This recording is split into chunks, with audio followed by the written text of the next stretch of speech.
Okay, I'm going to call the meeting to order of the, here. where am I? This is November 10th. December 20th, over here. Over there. I was on the wrong. To order, welcome to the last board meeting of 2011. Roll call, please. Mr. Dinkins. Here. Mr. Hess. Here. Mr. Leland. Here. Mrs. Dawson. Here. Would you all stand and say the Pledge of Allegiance? I pledge allegiance to the flag of the United States of America and to the republic for which it stands, one nation, under God, indivisible, with liberty and justice for all.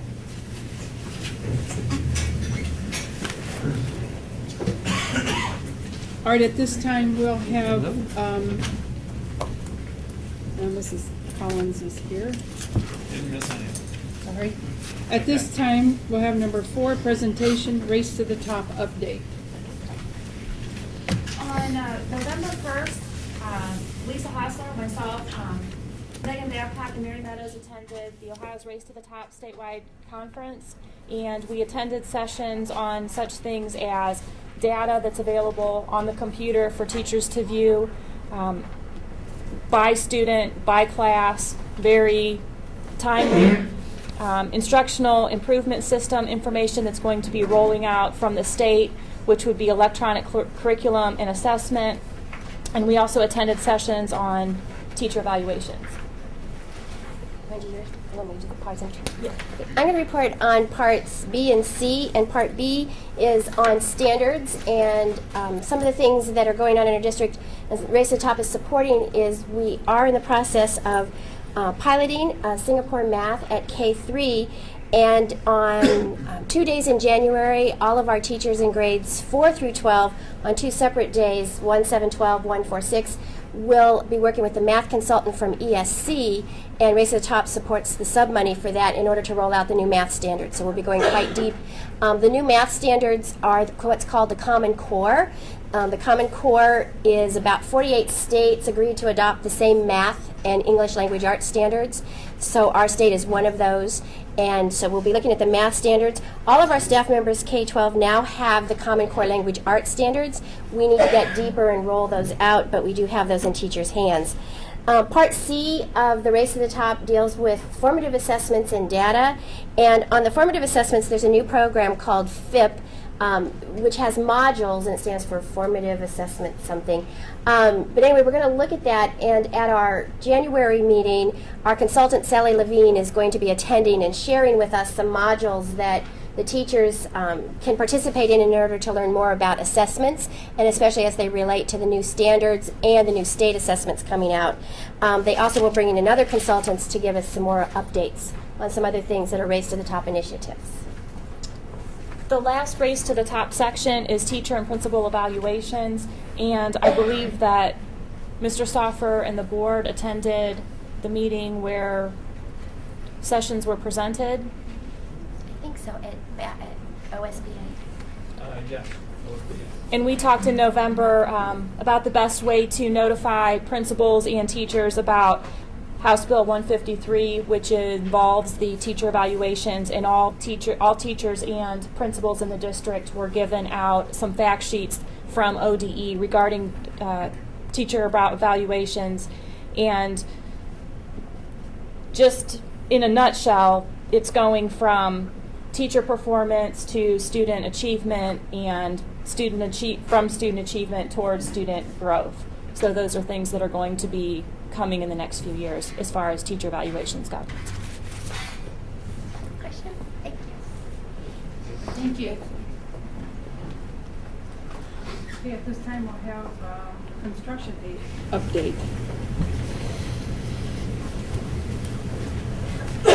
Good evening.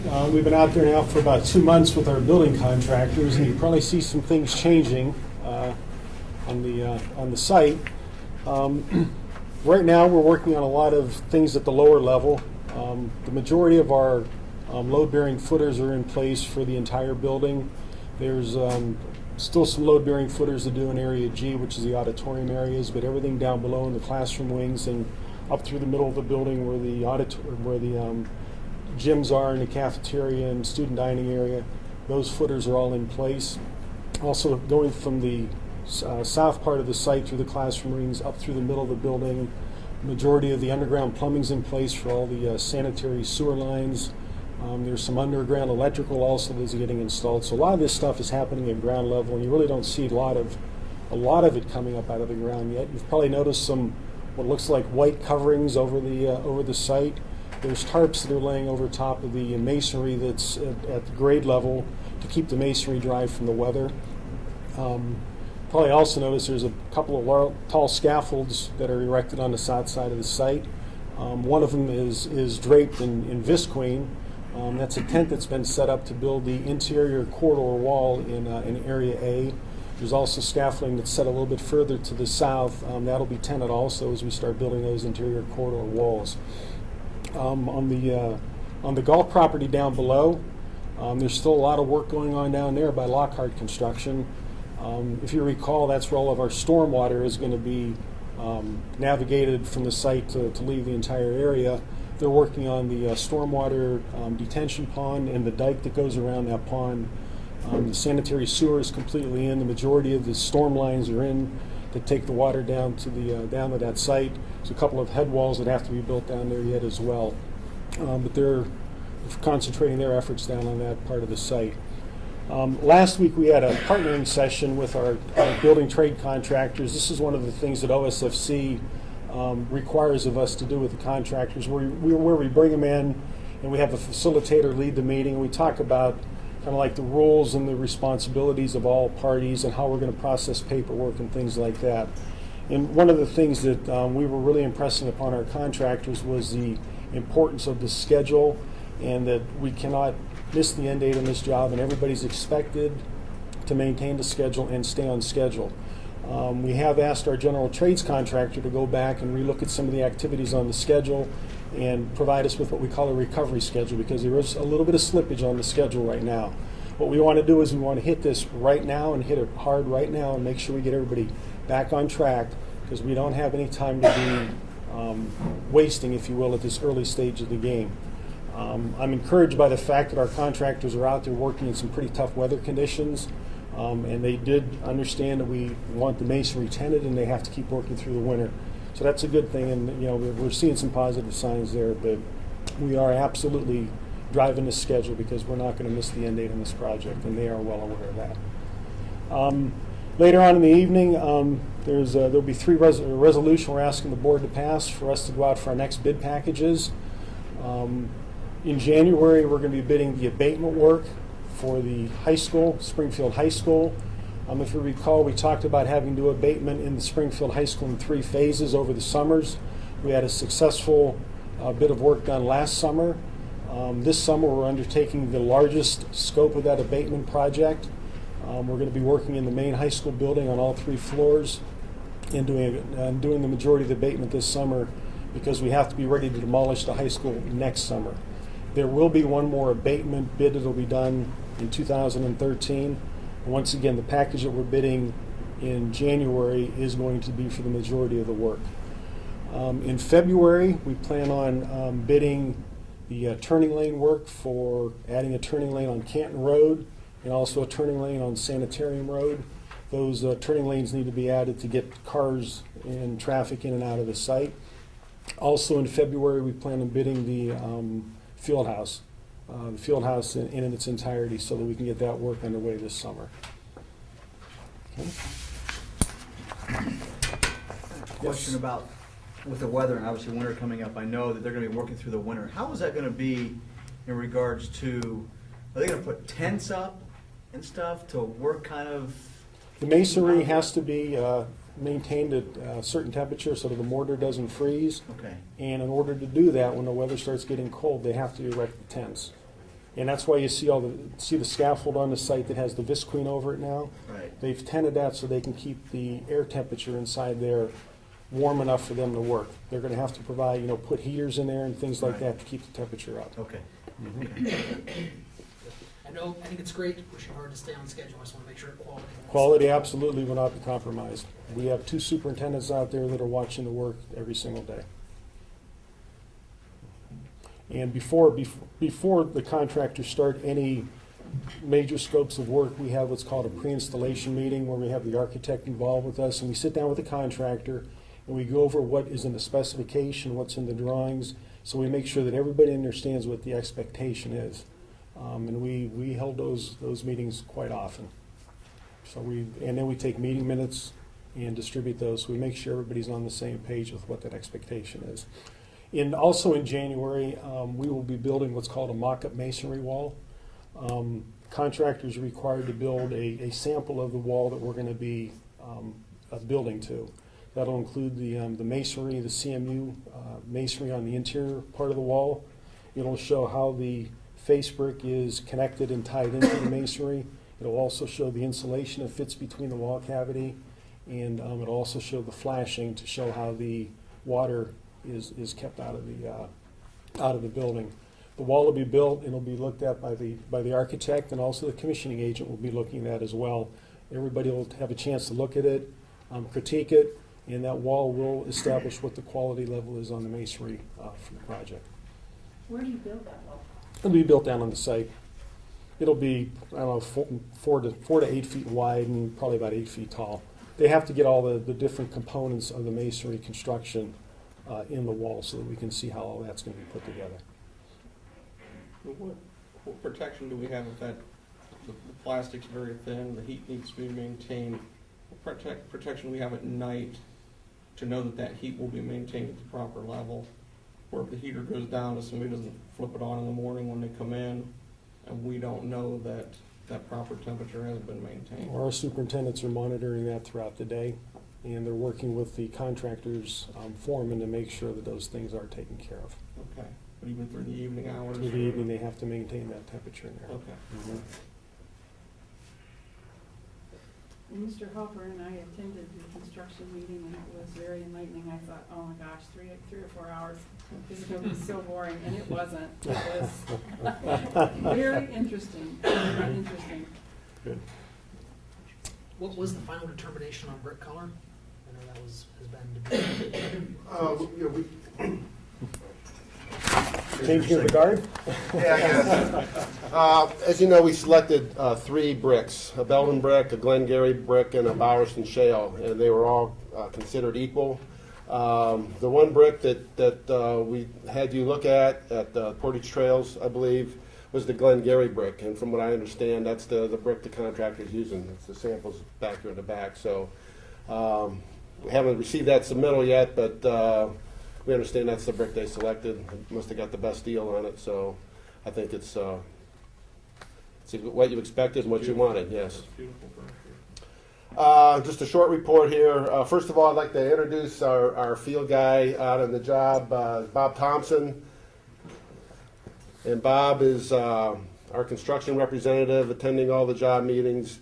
He's on site periodically. He's not on site as much as Jeff and his crew is, but 1 to 2 days a week, depending on the activities. But he attends all the meetings, and I'll be accompanying him too on occasion. But Bob's our eyes in the field. So if you see this guy walking around with an MKC hard hat on, you'll know who he is. So feel free to chew him out if you need.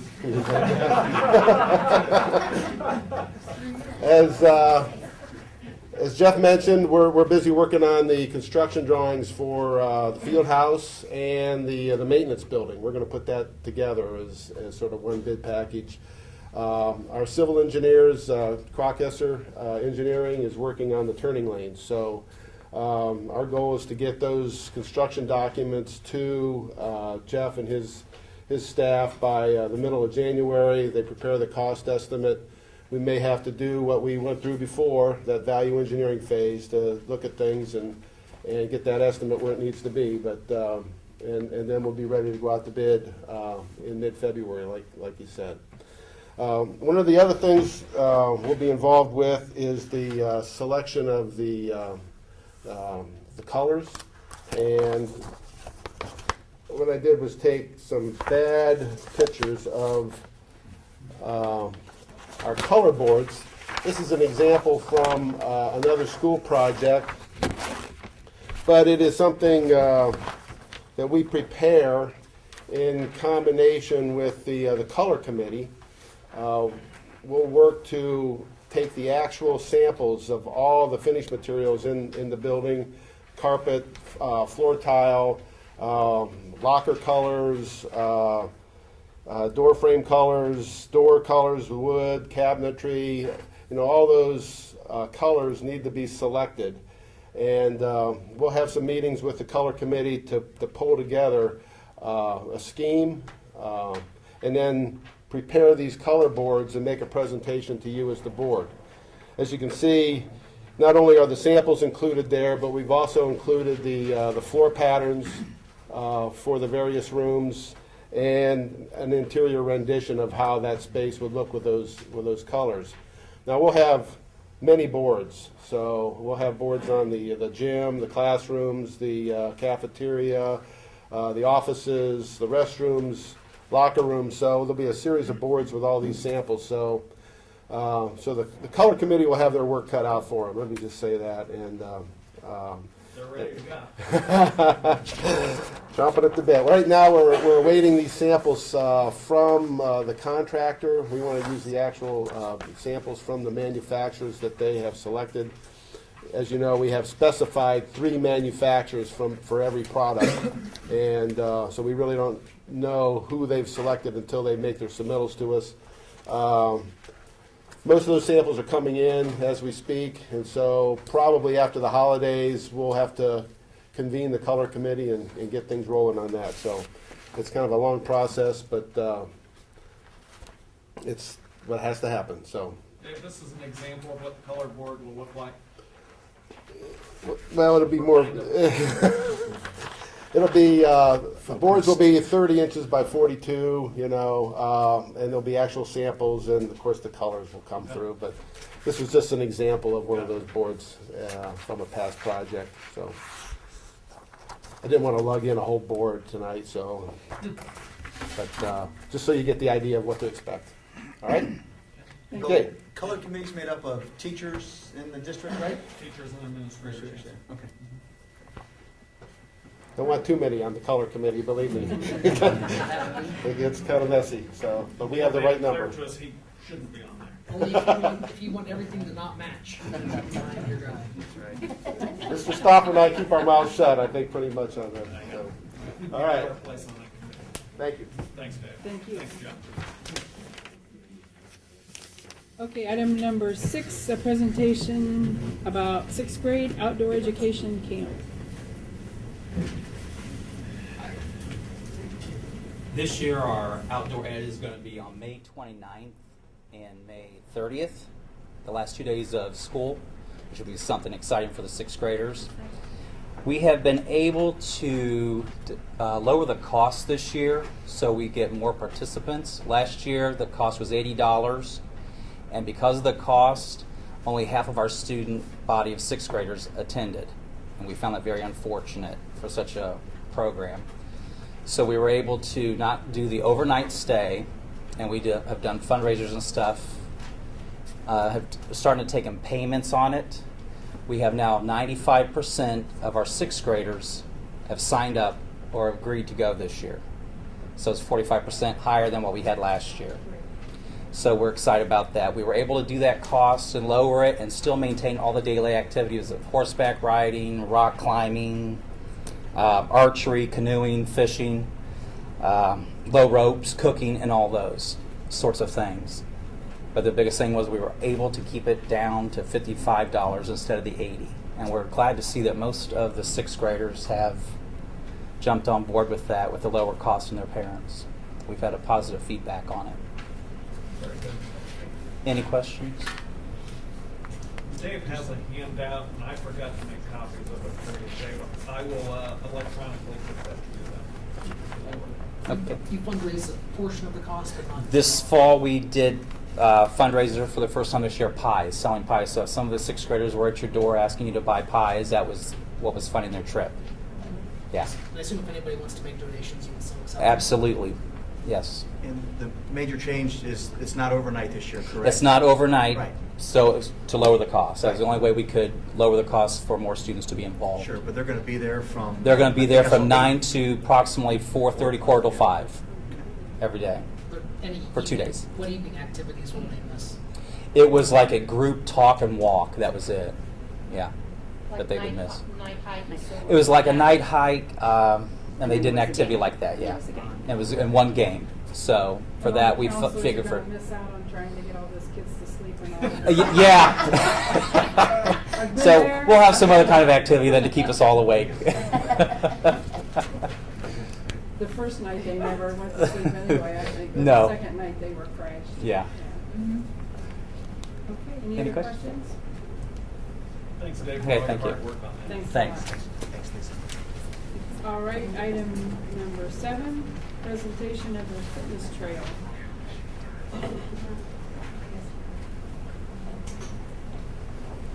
We have Betty Kern and Sheila Wright with us this evening to talk about a proposed fitness trail over at the Schrock property.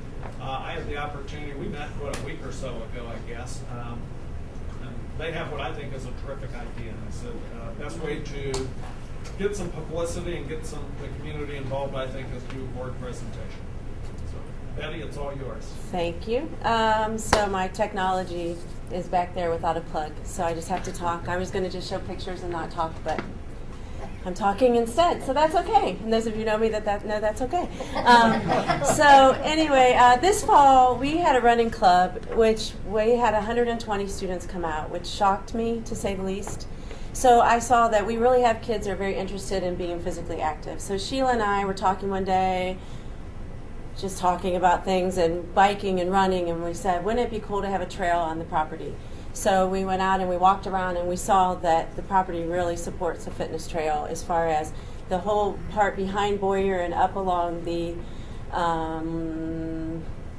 north side. I have it in my presentation what side that would be.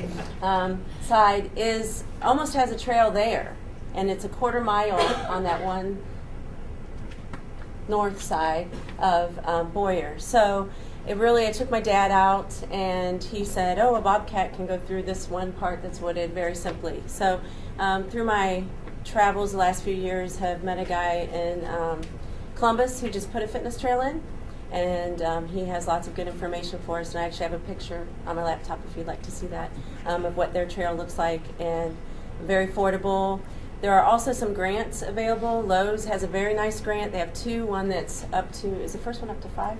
First one's 5 and the second is 20 or 25. Right, so $1,000. So we're looking at possibly applying for one of those grants, but we wanted to put that out and tell you about the project first. But then along with that, the Lowe's in the area supports that project by helping donate time and resources from their employees as well. And then we had talked about with Mr. Stoffer that there would probably be community members who would also give some in-kind donations, not just monetary, but possibly helping with the construction of the trail. So our long-term goal would be that there would be fitness stations and stuff on there, but right now we just really want to get the trail in place, and then we would have a place for the kids to run. We'd be able to take them out during the day. Sheila has some ideas as far as a nature trail down the road. Those were some of the suggestions in the Lowe's grant for a reading garden, which is my big thing besides biking, and also the nature trail, which our science classes would be able, we would later be able to apply for other grants to put labels and benches, and so we see this as an ongoing thing where we can actually use this property for the community, not just for the schools, but so that everybody can access it. And it's community-wise, as far as parents bringing their kids for practice for football or the softball, baseball fields next door, they could walk on the trail while they're waiting for their kids to get done with practice instead of just having to sit there or drop them off, or however that works. Would it be paved? No, what we're looking at is possibly is using screenings, which are kind of like a crushed limestone-ish kind of thing. So the bottom part packs hard, but the top stays a little bit loose. That's good. Right. Better than pavement. Yeah, I didn't really, yeah. And some of the research I did, the pavement crumbles a lot. It gets a little wet back there, so that really will deteriorate it more quickly. So It's also better on the body. absolutely. Was Yeah. what we found Your in doing the joints. research, Yeah. especially. And some people, because I'm a big biker, she's a big runner, said, you know, do we really want people riding on? Yes, it's fantastic for biking. I think the Cuyahoga Valley's trails are done with that, and some of that can be deconstructed asphalt that is ground and crumbled, and people are throwing asphalt away all the time. So by getting here tonight and saying we are interested, if anyone else is interested, please sign up, let us know. The grant has to be done by February, so that really only gives us January, and we have to show that we have project leaders with the skills we need who have volunteered. We're going to touch base with the Lowe's on Arlington Street, because those employees, you have to show that those employees have been notified, contact has been made, and some of them are interested in participating in that. So this is the beginning today. Any questions besides? About how long is the path? I wheeled it out, and I think we can get anywhere between 3/4 of a mile and a mile, depending on how we can use the property to its best. We're waiting for some surveys. For sure, half a mile, no problem. Half a mile, no 3/4 problem. of a mile should be really easy. And then with surveying and some other contacts that Mr. Stauffer has provided, we may be able to get a mile. This would all be behind the school? It would start right by the parking lot, run along the fence back behind the football field, and actually we can go back behind, like where it's a little bit wooded, not really wooded, but overgrown brush, and there's some large trees. So we wouldn't be running right behind the football field, we'd be back a little ways. You can stay back in that type of area until you get almost right behind Boyer. And then you would come out a little bit and then go up into the wooded area along that north side of Boyer. Just past the old tennis court, Tennis- I was if you're gonna familiar. ask, the old And there'll tennis courts. actually be a lap of approximately 1/4 of a mile there, and then possibly on the other side of our parking lot where it will start will also be 1/4 of a mile. So if people are playing at the Jed place next door, they could still keep an eye on their children and just do that 1/4 mile. Or if people were down at the other end, they could just do that 1/4 mile, or you could take the trail behind that would connect them both. You know, Bobby, I once looked to see if you could put a tracker on the Jed fields. And in fact, it was one really tight spot. Right. Otherwise, you Yeah. could have put a Well, tracker on there as actually, well. Betty and I are meeting tomorrow at 1 o'clock Okay, good. to walk what she envisions the trail ultimately will be, because part of it she thinks is going to be on the property if you're pulling into the Schropp on the right-hand side where our community garden is for the township. That's actually Jed property, which is owned by the city of Akron.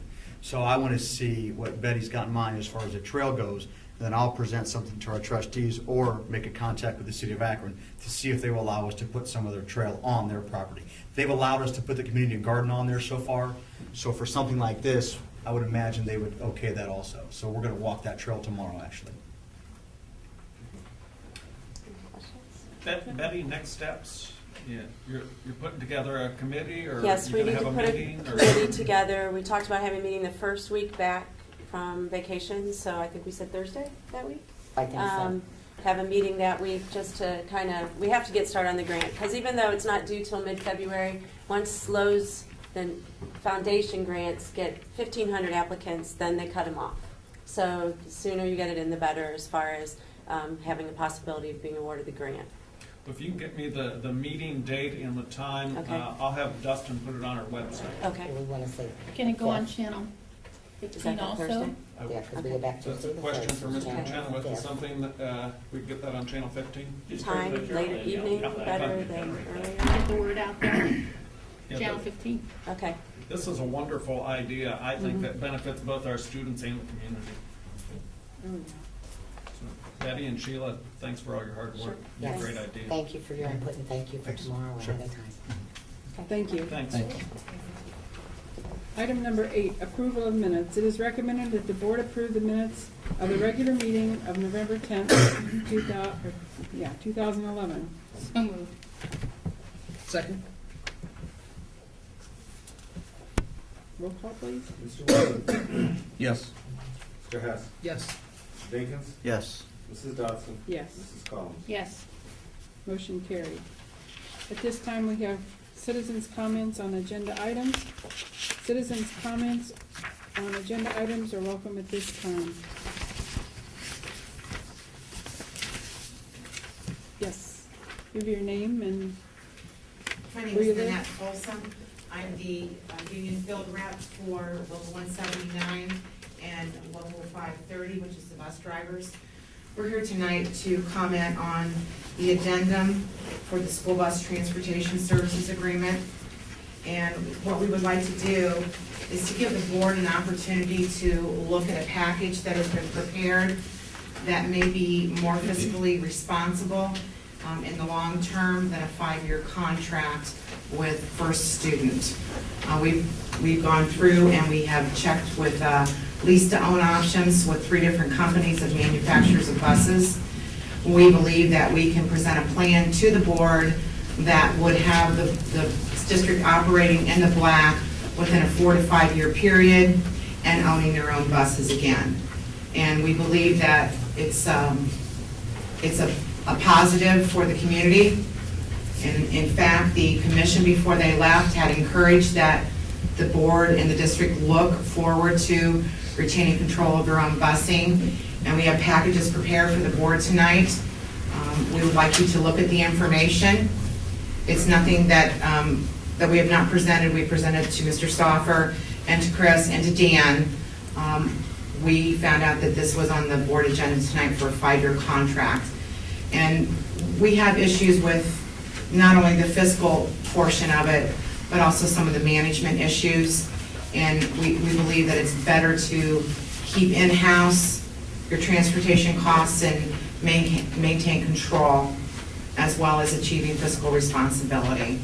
So I have packages available for the board.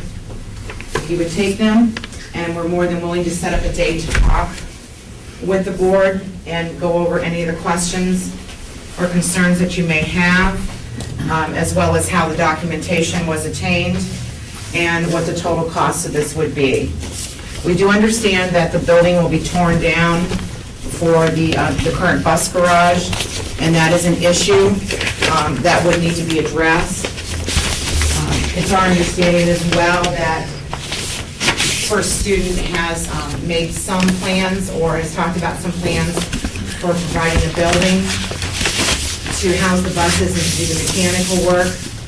However, that's not going to be a building that the board owns. And at the end of 5 years, you're going to be, once again, without control of your buses, no ownership of your buses, and no building to house your buses in.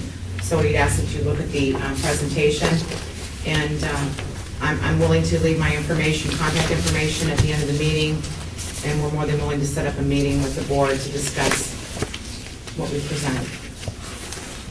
Thank you very much. Thank you. Is there any other questions? No, at this time. Not right now. All right. Seeing no other ones, we'll move on to item number 10, payment of bills. It is recommended that the board approve payment of bills for the month of November pending audit. So move. Second. Roll call, please. Mr. Hess. Yes. Mr. Jenkins. Yes. Mrs. Collins. Yes. Mrs. Dodson. Yes. Mr. Wheeler. Yes. Motion carried. Item number 11, acceptance of financial reports. It is recommended that the board accept the financial reports from the treasurer for November 2011. Emily, Second. roll call, please. Mr. Wheeler. Yes. Mr. Hess. Yes. Mrs. Collins. Yes. Mr. Jenkins. Yes. Mrs. Dodson. Yes, motion carried. Item number 12, personnel. Number 1, FMLA leave for classified employee Donna Walker beginning approximately December 29th, 2011 and returning approximately March 5th, 2012. 2, approve Sarah Boss returning to a 2-hour playground position from a 2-hour cafeteria position effective December 21st, 2011. 3, employee Eve Horn as a 2-hour cafeteria employee effective December 21st, 2011, pending proper licensure. Number 4, employee Denise Helmick as a classified substitute effective the first day assigned pending proper licensure. Number 5, approve Andrea Novicki for the technology coach supplemental at 10% for the 2011-12 school year. Number 6, employ Rebecca Wild as a home instructor on an as-need basis pending proper licensure effective with the first day assigned. Number 7, approve Bruce George as a volunteer junior high wrestling coach for the 2011-12 school year. Number 8, approve the following to receive a $500 to serve on the LPDC committee for the 2011-12 school year and to be paid from federal grants. Jenny Ganser, Bill Burkett, Laura Lash, Ann Phillips, and Melinda Weekland. Number 9, employ the following as mentor teachers for the 2011-12 school year. Deanna Scrimo, 2 people at 7%. Michelle Hanna, 1 person at 3.5%. It is recommended that the board accept, approve the above listed personnel items. Classified openings are due to either resignations or retirements. So move. Second. Any questions? Roll call, please. Wait a minute. Okay. Donna Walker, who will be interim with her while she's out? Bev Tellez she's the most senior non-manager. She goes over to Schropp and runs the kitchen. Okay, so we aren't we're just moving Moving shifting. a person, and then they all kind of shift up in hours, and you bring in a 2-hour sub that fills the last vacancy. So. Okay. Any other questions? Roll call, please. Mrs. Collins? Yes. Mrs. Dodson? Yes. Mr. Whalen? Yes. Mr. Hess? Yes. Mr. Dinkins? Yes. Motion carried. Item number 13, acceptance of donations. Donation of $12,350 from the Spartan Booster Club to the Springfield Athletic Department.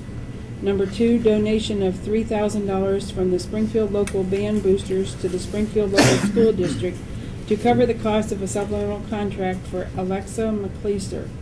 It is recommended that the board accept the above listed donations. So, second? Was that second? Is that Bobby? Yeah. Very nice, all that money coming in. Yeah. You did a great Thank you. job, that's phenomenal. These Thanks to the these boosters. people work Yeah. so hard, They do. All volunteers. setting up at bingo, and Our booster clubs do a wonderful job. they do. They work very hard. And a lot of people, well, several of the people that I know in the athletic boosters, they don't even have children in school anymore. They still just go because they enjoy it, helping out. Okay, roll call, please. What it's about. Mr. Dinkins? Yes. Mr. Whalen? Yes. Mrs. Collins? Yes. Mr. Hess? Yes. Mrs. Dodson? Yes, motion carried. Item number 14, resolution opposing House Bill 136.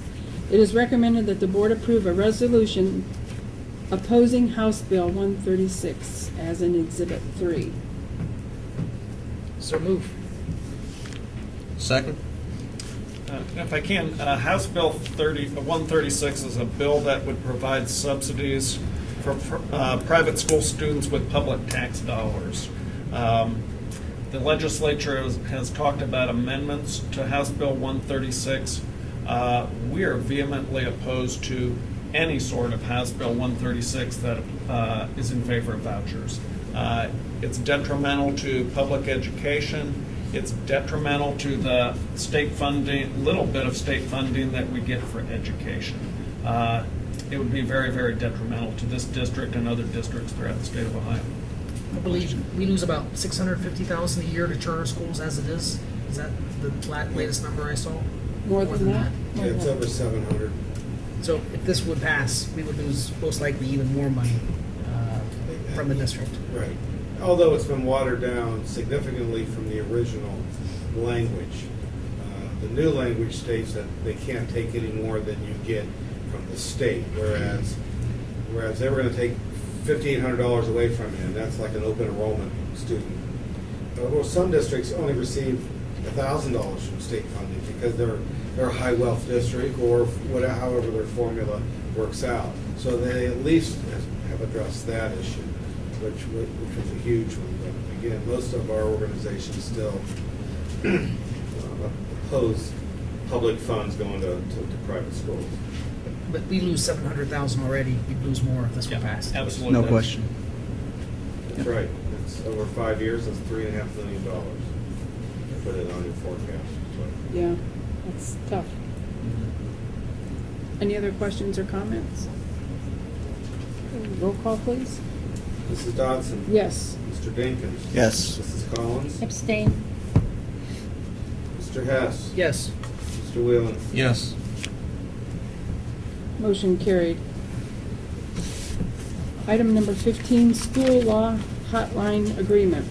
It is recommended that the board approve a contract with McGowan and Markling Company, LPA, to provide legal services as outlined for the 2011-12 school year as in Exhibit 4. So moved. Second. Just a quick question. We're not replacing Fred, are we? No, we are not. This is 10 hours of free legal consult at our discretion. We do use McGowan and Markling occasionally for special education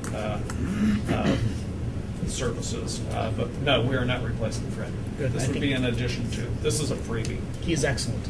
This is something that the ESC has negotiated for us, Okay. for all districts in Suffolk County. I was going to ask where it came from. Was Yeah. it something that they just offered to us, or it is blanket over a lot of For the districts? ESC consortium, yeah. Which is an agreement that we ratified earlier this year. This Remember, one's yeah. a no lose. Right. Okay. Any other questions or comments? Roll call, please. Mrs. Dodson? Yes. Mr. Hess? Yes. Mr. Whelan? Yes. Mr. Dinkins? Yes. Mrs. Collins? Yes. Motion carried.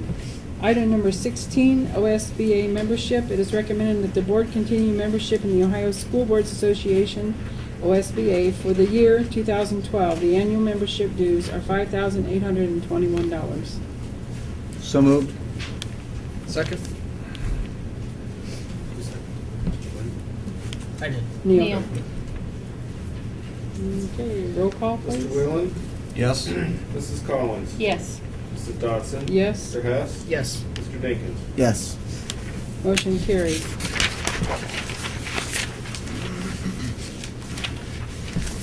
Item number 17, it is recommended that the board approve joining the OSBA Legal Assistance Fund at a cost of $250. So moved. Second. Mr. Whelan? Yes. Mrs. Dodson? Yes? Mr. Hess? Yes. Mr. Dinkins? Yes. Mrs. Collins? Yes. Motion carried.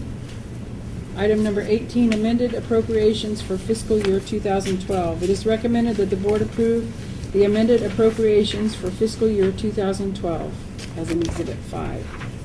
So moved. Second. Roll call, please. Mrs. Dodson? Yes. Mrs. Collins? Yes. Mr. Dinkins? Yes. Mr. Whelan? Yes. Mr. Hess? Yes. Motion carried. Item number 19, approval of new revised and replacement bylaws and policies. And I am not going to read those. But these are all according with the state laws and Correct. Northeast Ohio, NEOLA. Yep, Neola does our policies for us. I have previously sent you the policies themselves and my notes on those. All right. Roll call, please. Do we need a No, motion? we need a motion, I'm sorry. I'll motion. I'll second. Yeah. Mrs. Okay. Dodson? Yes. Mr. Hess? Yes. Mr. Dinkins? Yes. Mrs. Collins? Yes. Mr. Whelan? Yes. Motion carried. Item number 20, organizational meeting. It is recommended that the 2012 organizational meeting be set for 6:00 p.m. on January 10th, 2012 at the Administration Building. The regular January 2012 meeting will follow. It is recommended that I would be willing to be President Pro Tem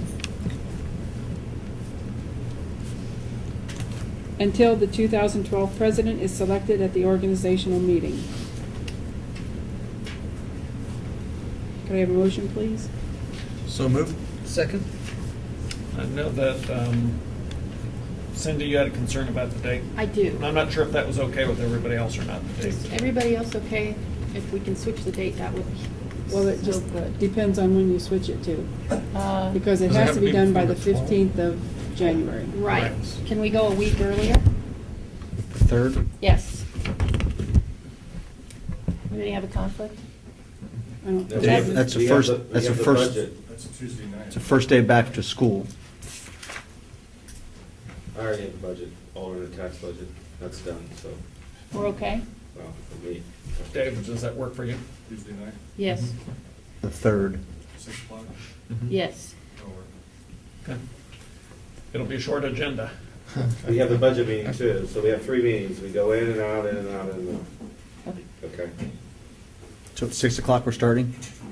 On January The 3rd. first 2 typically take 5 to 10 Right. minutes each.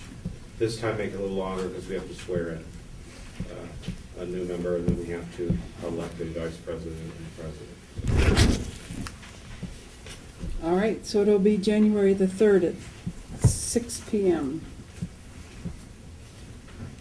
We have a motion and we have a second. Who was the second? Neil? Neil. Okay, could we have a roll call? Mrs. Dodson? Yes. Mr. Hess? Yes. Mrs. Collins? Yes. Mr. Jenkins? Yes. Mr. Whalen? Yes. Motion carried. Item number 21 is recommended that the board approve a resolution approving and authorizing bid packages, including the Springfield High School Abatement Phase 2 package, Turning Lanes package, and new field house package in connection with the district school construction building project, as in Exhibit 6. So moved. Second? Okay, roll call? Mrs. Collins? Yes. Mr. Jenkins? Yes. Mr. Hess? Yes. Mrs. Dodson? Yes. Mr. Whalen? Yes. Motion carried. It doesn't. So here, is it in the front? Oh. Very back.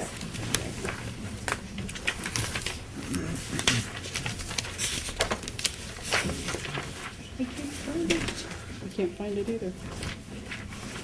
That's the next page. Oh, Oh, I thought he meant the very back. oh, I did too. Okay, this would be 21A, School Bus Transportation Services Agreement. It is recommended, Could I make a motion that we come into executive session to discuss contract negotiations? Would somebody support that motion? We talked about that, we're not sure that it's permissible to go into executive. Contract negotiations with our unions is permissible. Contract negotiations to purchase, for a purchase service, which this is, I do not believe is. Okay. So it'd be my recommendation to just talk. Okay. openly. Okay. okay, let's get it on the table and then we'll have our Sounds good. discussion. It is recommended that the board approve a school bus transportation services agreement between First Student and the Springfield Local School District for the period of July 1st, 2012 through June 30th of 2017, per the terms and conditions stated in Exhibit 7. So moved. Second?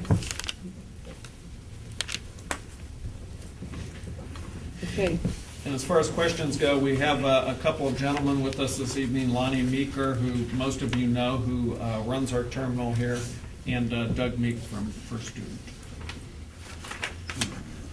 Questions? I had a few about the contract. Yep, go ahead. I guess my first was, I was kind of curious with so much change forthcoming with change in bus garage location, things like that, why we were gonna look at a 5-year contract and why we wouldn't look at a shorter term contract. Because First Student, I'll speak for them, I guess, and you can interrupt anytime you want, Doug.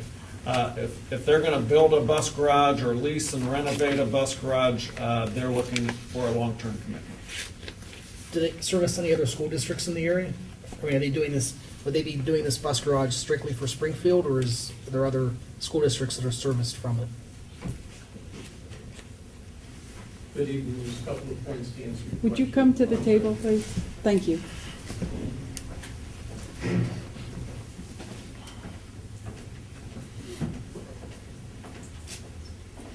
For the record, my name is Douglas Meek. I'm area general manager for First Student, resident of Akron, Ohio. Regarding your question, it's a couple points. Number one, the long-term commitment is necessary to amortize out the cost of construction.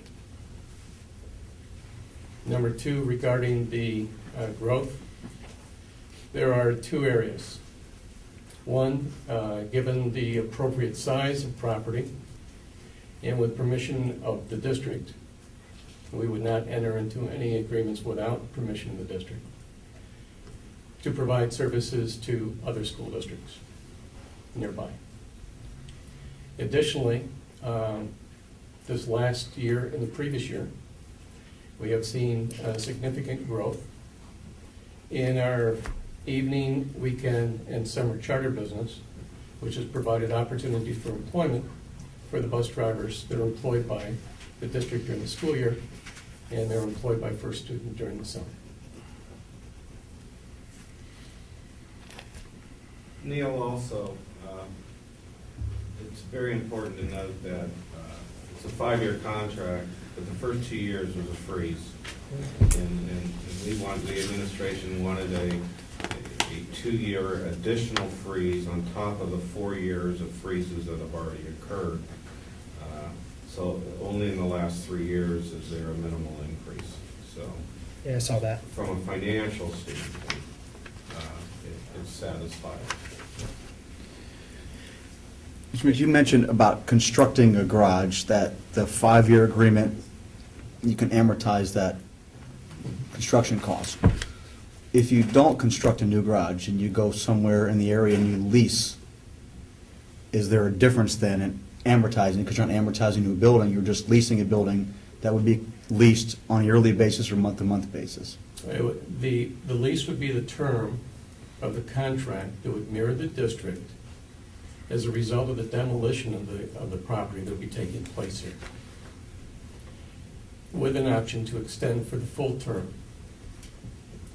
The cost of modification of an existing building, the dollar amounts would vary depending upon what we would have to do. If we were to construct new, obviously we'd have significant dollars. If we were to modify an existing building that would meet the requirements of a transportation facility and repair garage, that dollar amount obviously would be significantly less.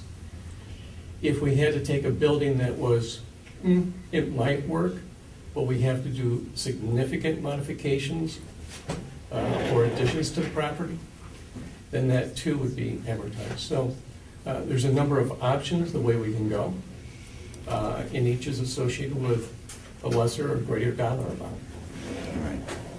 And to avoid any speculation at this time, we do not have a site. We have looked at various sites in nearby the district. But at this point in time, we have not come to closure on that, because obviously we don't have an agreement with the district yet. Once that occurs, should it occur this evening, then we move forward into our next phase. I guess there was a paragraph in the contract that bothered me a little bit. Okay. In just reading through it, it was under the facilities section 4. It says essentially, if district requires contractor to move from the facility during the term, which we know that it will make you move, district will give contractor written notice. I'll skip a little bit. Contractor and district will mutually agree to equitably increase contractors' rates to provide service to the district. I guess it's a little bit of an unknown what that increase would be. Entering into a 5-year contract, I guess I would just like to see that solidified, so that if there's going to be an increase, we're not bound to equitably increase it. We know what that's going to be. I understand where you're coming from with that point. There are a number of options, as I said. We've explored what the cost may be to construct a new facility. And in our efforts, after the first of the year, we'll have other people engaged in this process. But rest assured, we're not going to do anything that's going to be exorbitant. It will be cost effective for us, because at the end of the day, those costs come into the contract, which have an impact on our relationship. And we're not going to do anything that adversely affects that. And for me to be able to stand here this evening and to articulate to members of the board and the administration the exact dollar amount of what a building is going to cost a year from now would be rather difficult, much like you're having in your construction of your school projects. Yes, we would go through the same process of bidding and securing plan specifications, zoning, and all that type of thing. And that is presuming that we were to build new. If we lease an existing piece of property, then those dollar amounts would be different. And I understand where you're coming from, but the point being that allows us the flexibility to sit down, as we've had in the framework of the agreement, to say, this is option A, this is option B, these are what the steps that we have done. This is the examination that we have done of available property within and outside of the school district. Our goal is to remain within the school district because there's a tax benefit to the community. We recognize that. And that is our objective.